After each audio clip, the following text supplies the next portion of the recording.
Hey guys, so been contemplating this for a little while, changing the location of where I'm training.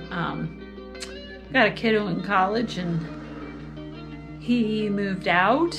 Well, maybe not technically permanently, but for the time being, have this open bedroom with just a guest bed in here, and it's kind of silly that I'm not using it. So last couple of days I've been creating an office space that's a little more designated for work, and because I am a coach and an athlete and this is what I do for a living, I mean, why not be training in here too and leave my bedroom space for sleeping?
I'm like 10 days, maybe 9 from build, and I've been cleared to do a little bit of running in the swimming pool, so added that piece to my training regimen, and I'm walking just about anywhere and everywhere I can for that low intensity work that I've talked about, this active recovery, and yet kind of training the lower aerobic based zones.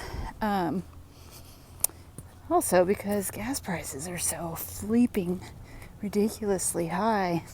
I think it makes sense to talk about periodization in this particular episode.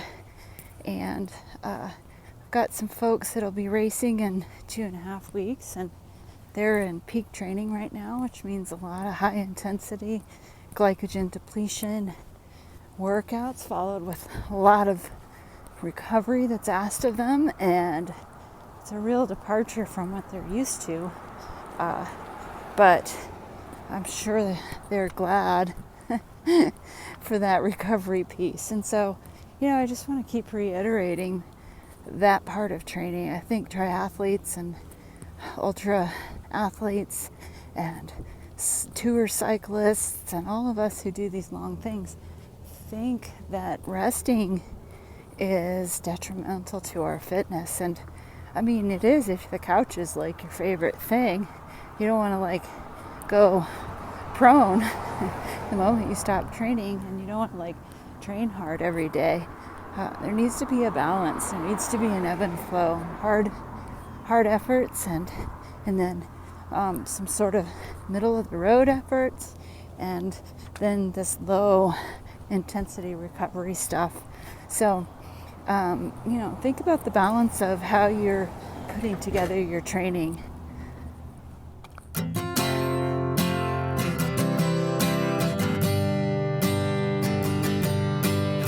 Sometimes you get a little bit frightened, afraid of the wind and the lightning. Sometimes you get a little bit insecure. Sometimes you wonder if you're even good enough, hiding from the morning when it's too much. But there's so much waiting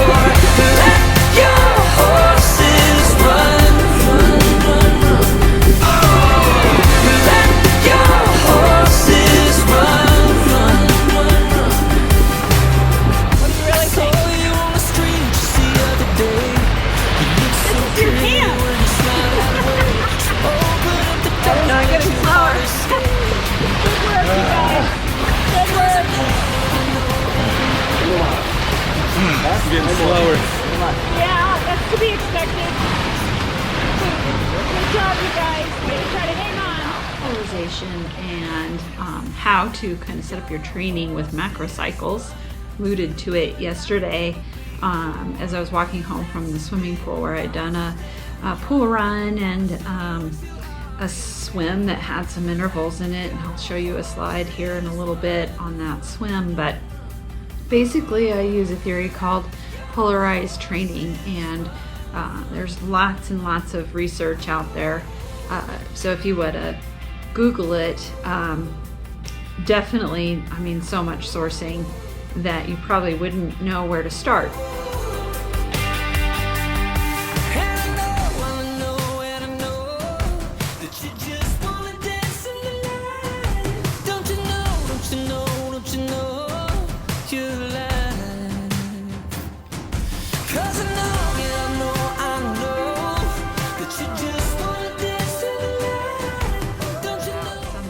Influences on me as a coach. There's Joe Friel, who is the mastermind behind Training Peaks and the parent company that owns Training Peaks, which is a really sophisticated Excel spreadsheet. And I won't go into those details because that's a little academic.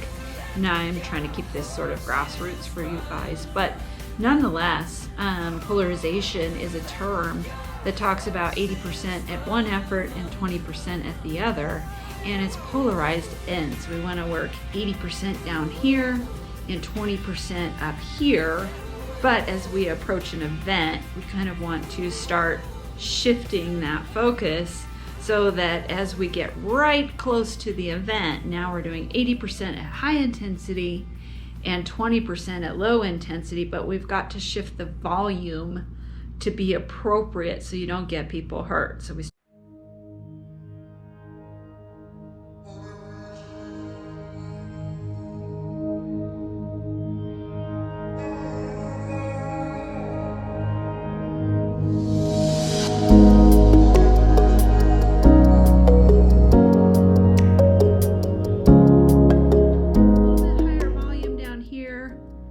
in the beginnings at that aerobic base that's manageable and isn't going to do dire things to our body, 80% of our time there and 20% at high intensity. And then as we draw closer and closer and closer, we're ramping up the efforts, but we're bringing down the time volume, okay? And that's, I think, where people get lost, because there is a certain amount of time effort that you need to participate or train in for the effort. So by example, if you're going to do an Ironman, you have to spend 112 miles on your bicycle. Never do I send people out to ride 112 miles on their bicycle, or not even 100 really.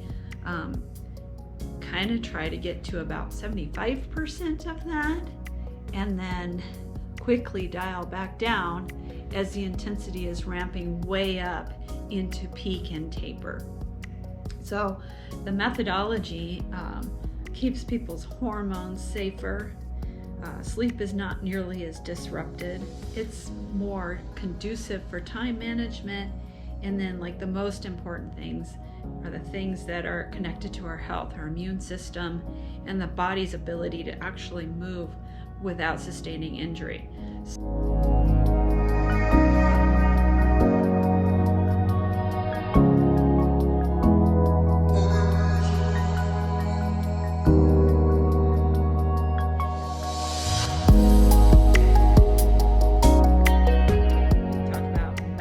Periodization, we get into aerobic base, which should be the largest part of our training, aerobic base.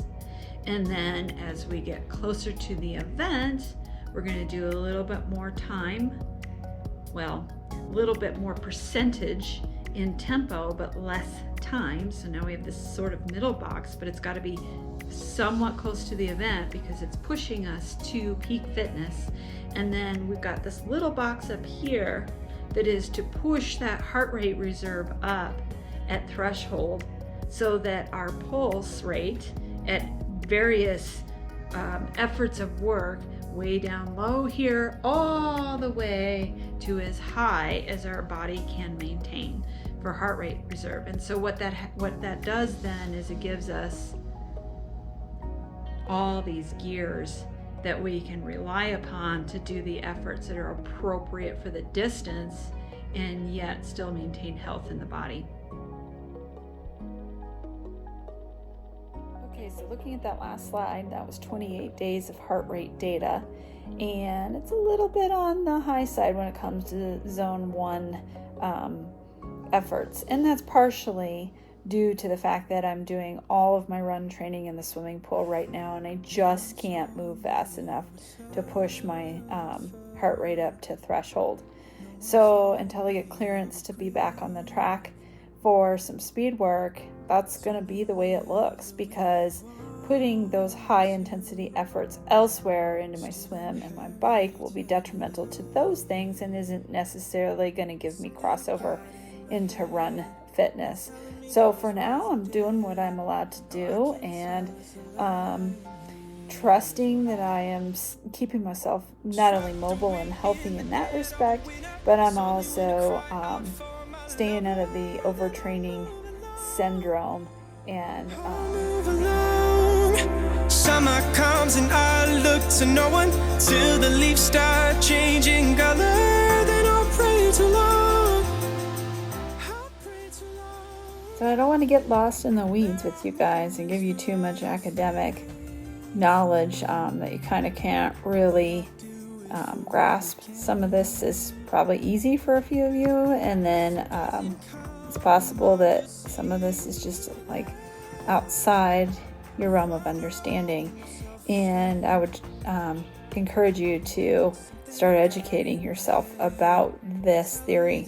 It works. And if it didn't work, well, we wouldn't be seeing people like Gustav Eden and Blumenfeld blowing the doors off that come from short course into long course training and dominating the Ironman circuit last fall. And certainly there's some Olympic names from the US that are using this theory, and I got to tell you, I've been using polarized training since I returned to the sport of triathlon as a coach 10 years ago. So I've seen it work, and the beauty of it is work smarter, not harder. And there's plenty of testimony from my crew that can appreciate that they're not going out every single day and trying to outperform and likewise overtrain and put those bodies into a constant state of depletion.